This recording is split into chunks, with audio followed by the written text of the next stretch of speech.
Very, very key in the last 6, 8, 10, 12, 18 months. A good friend and actually a well-respected attorney that handles agriculture law and has become a local and regional expert on the topic of agricultural water. He's going to kind of give us the latest and greatest on some of the challenges facing ag water, its management, and its use. So please help me in welcoming Aaron Johnson from L&G Law Firm.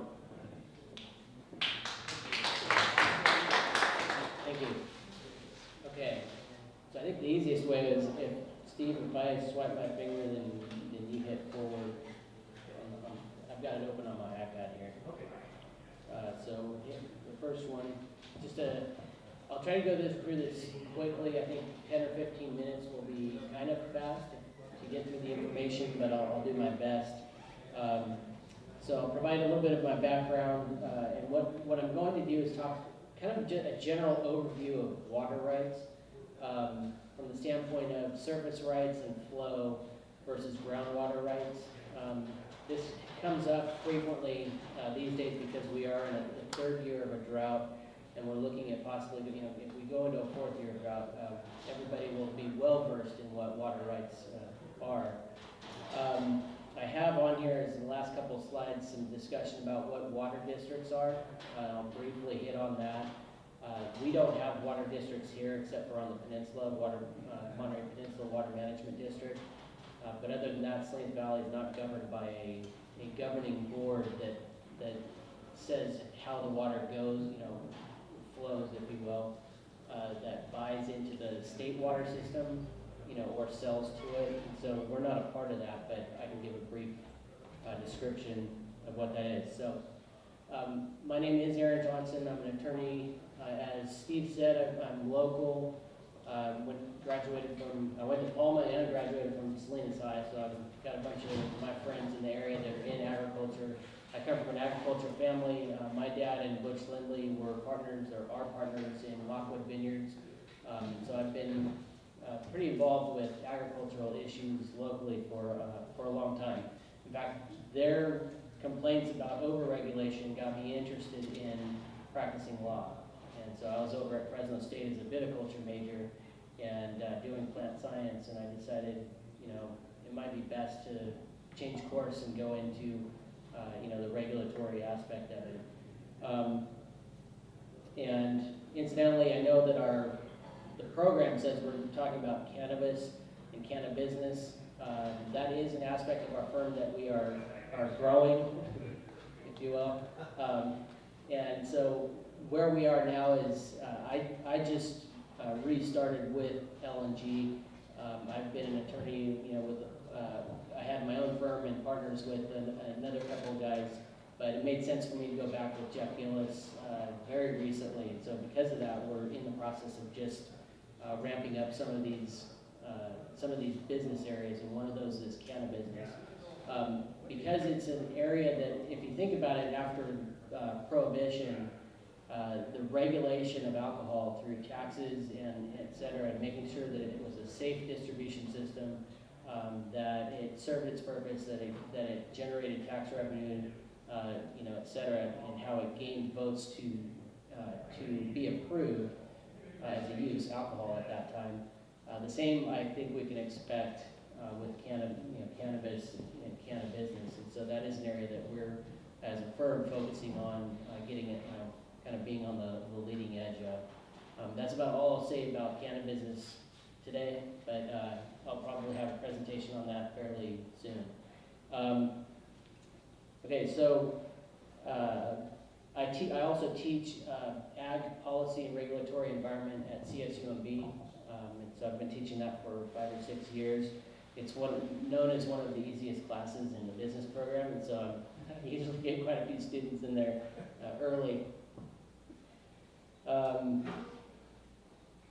Okay, so next slide. So we have what's called a dual system of water in California, dual representation. And so you either have water by your riparian rights, which means that by virtue of you owning a piece of land that has water on it, whether it's a stream, a river, or a lake, you have a right to that water. The other way that you have water that I'll get to is called by appropriations. And in order to have an appropriative right, you have to have a permit by the state that says that somebody is giving you water, or you have a right to water through a permit from another source. It crosses other land. So on the riparian side of it, a riparian owner, think of that as actually the next slide will show this. So this is the mountain with the snowpack. It's got a little river. A kindergartner did not do this. I actually did this on my iPad. So this is one landowner, and that's R for riparian. This is a landowner that is A, who's an appropriator. This is the ground level, and then this would be the aquifer below. And I'll talk about rights in relation to this slide. So basically, as a riparian owner, you've got the water on your land. It's, like I said, it's incident to the ownership of the land. So if you sell the property, you can't sell the property without selling the water that is tied to it. You can't separate those. You can separate some mineral rights down below. And so when you get, if you were to take a real property law class, what they tell you in the first class is that property rights can be seen as a bundle of sticks. And for each stick that you have, it represents one of the water rights, one of the property rights. So one of the rights would be your riparian right to water. Another right would be groundwater rights. Another right to property would be a tenant or a leasehold interest. And so you collectively, that's what you have in real property. So when you have a riparian right, it's not created by use or non-use. So whether you're using it or not, by virtue of the water being there, you have a right to access it. So if you want to plant a vineyard and you've got that water on your property, generally speaking, you can go ahead and use that water for that purpose. And then the rights are considered correlative and not absolute. And so a correlative right means that you share that right with others. So the right to that stream is to be shared with the other landowners above it and below it as well. And generally speaking, what that means and by state constitution is that you cannot use it unreasonably. There's a lot of case law that is trying to interpret this, especially at the moment. Some case came out last week, actually, that basically says it's trying to govern what is determined to be unreasonable versus reasonable uses of water. If you take all of the water out of that stream and don't leave any for anybody, that would be unreasonable. But nobody's done that to date, and so we don't have a case on point to say, well, that right there is not reasonable. And just as a side tangent, the issue that is happening with the reasonable use of water today is, and this is pertinent to what will be happening in the Salinas Valley, now we have to consider it's not only the upper landowners and the lower riparian users, but we are also, according to this case that came out last week, we will be considering as a part of that pool of beneficial users that we share with the environment. And so, we've heard a lot about the Delta smelt and these other, when we have to save water as farmers for purposes of serving fish and, bugs and things like that, according to this last Court of Appeal case, what they're saying is that we will be sharing that with, we have to consider the environment as part of that process. And so I believe the California Farm Bureau now is analyzing whether or not they're going to appeal that case to the Supreme Court. And my guess is that they will appeal it so that we get a final determination on certain aspects of these water rights. the next slide. The second part of it is the appropriative rights. And then if you go to the next slide again, which is actually the same one. So now we're dealing with property owner A, and an appropriator is somebody who, this riparian owner, let's say, has a well on his property, or pulls water from this area and pipes it over to property owner A. So in order to do that, property owner A has to have a permit. If this is after 1914. The permit is issued by the State Water Resources Control Board, and they're the ones who govern the appropriation, of water for use by other landowners. It's based on custom.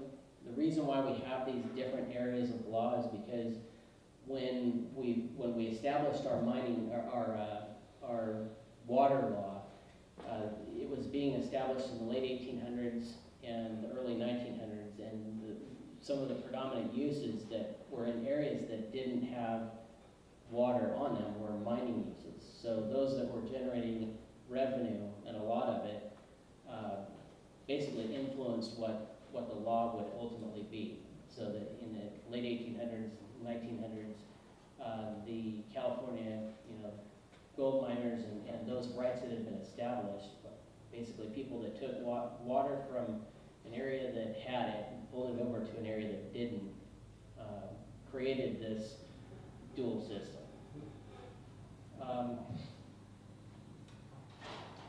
So they have a right to divert the water for beneficial use, for domestic and irrigation purposes, and the right is considered somewhat absolute compared to correlative right.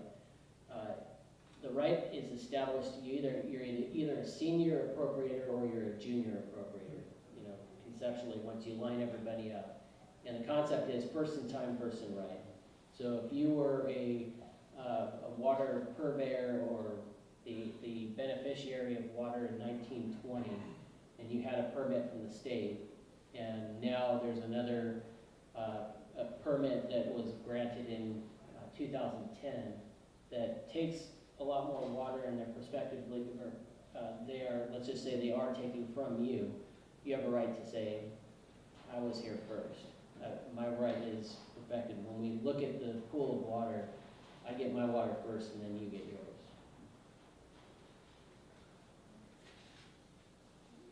Okay.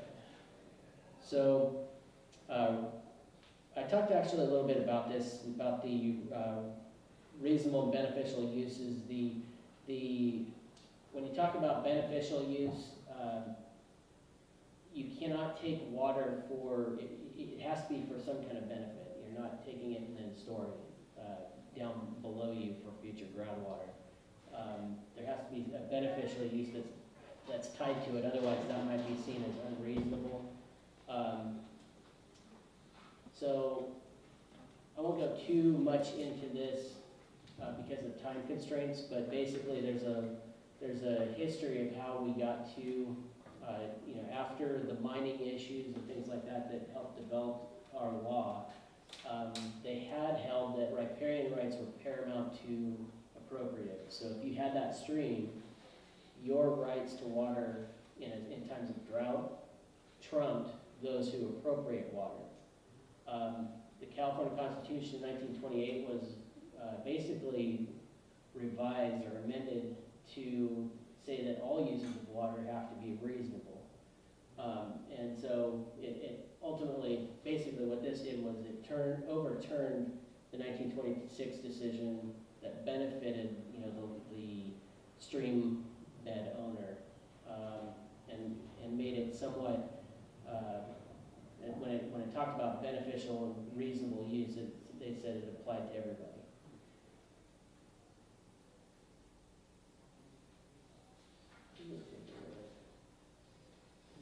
And so,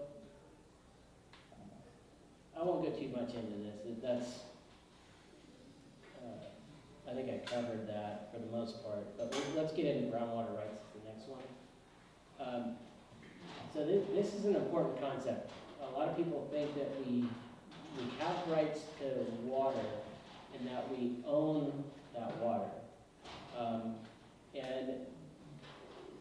That's somewhat of a misnomer.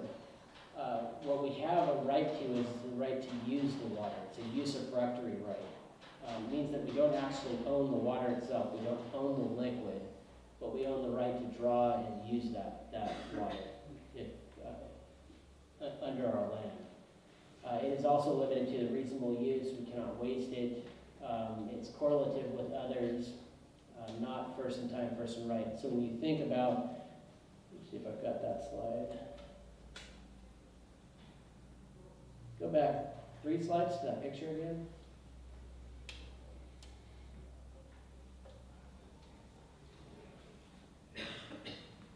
So we talk about first in time, first in right on the surface.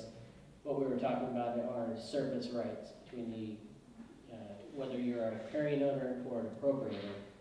Down below, this is groundwater rights. This is when you sink a well, you are subject to another correlative right. So essentially, if the basin is in overdraft, if the water tables continue to decrease and wells are going dry, then the solution that is created takes into account everybody that is involved, everybody who has a straw in the pool. And so you share, if you had a well that was in place in 1920 and you're going against another well that was in place in 2010, to use those same years, you both have the same rights to the groundwater. And so, and then I'll get into prescriptive rights. There's a concept. You can go ahead and keep it on. All right, that's fine. Yeah, let's go to prescriptive. So, does everybody understand the concept of prescriptive rights, or gaining something by prescription or adverse possession? Basically what happens is you don't own the property, but you can get a right to ownership or a right to cross it if you use it enough. And so if we've got this piece of property here, we own this, and somebody from that side keeps going through it using that door, if they use it for a period of 5 years, open and notoriously, and it's considered hostile, we're not there giving them permission, but they continue to do so, they can gain what's called a prescriptive right to use it. So after that 5-year period, I can't go and lock this door. If I do that, I'm precluding them from utilizing a right that they have gained by prescription. And the reason is, if I'm the person crossing that, I'm basically trespassing. And the law says that in order to bring a claim for trespass, you have, I think it's 4 years or whatever it is. It's when the statute of limitations runs on that trespass claim, you now have perfected your right to cross that path. And so it generates a lot of real property problems and issues between neighbors, especially. I deal a lot with real property law, and if you have a couple pieces of property and the acreage is 20, 50 acres over in Big Sur or Carmel Valley, you can almost guarantee that, not guarantee, but there are a lot of fights, people claiming that they've been using the property for a while, things like that. So the same applies to water. So one of the things that you have to have in the water world is that you have to have overdraft. If there's enough water, and again it goes back to the concept of trespass or taking something that is not yours. If there's enough water to go around and you're not in overdraft, then you're not taking